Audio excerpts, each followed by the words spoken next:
बऱ्याच जणांना हा प्रश्न पडलेला असतो की गुरुचरित्र हा ग्रंथ स्त्रियांनी वाचावा का?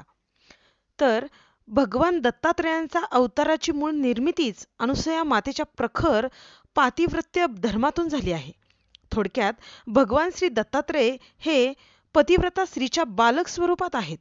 हे पिठापूरच्या पतिव्रता सुमतीने एका यतीने सांगितल्यानुसार तिने 3 कोटी औदुंबराच्या प्रदक्षिणा करण्याची घोर तपश्चर्या केल्यामुळे तिला विश्ववंद्य असा दत्तावतारी श्रीपाद श्रीवल्लभ नामक पुत्र झाला.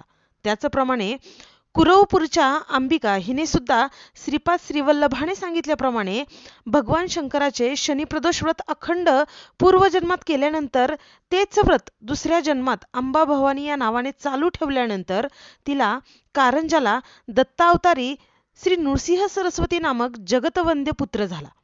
हिंदू धर्माचे व समाजाचे परधर्मीयांपासून संरक्षण व्हावे या उदात्त व थोर हेतूने श्रीपाद श्रीवल्लभ व नृसिंह सरस्वती यांनी जे धर्मरक्षणाचे कार्य केले त्याचे वर्णन श्री गुरुचरित्रात दिले आहे.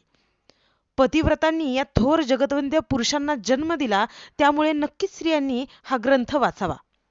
भक्ती सर्वश्रेष्ठ, श्रद्धा ही सर्वश्रेष्ठ ठेवावी.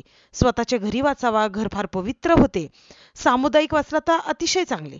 उपास तापास ओली वस्त्रे नाही काही नियम पाळले तरी चालतील. देहदंडाचा काहीच उपयोग नाही आणि गरजही नाही.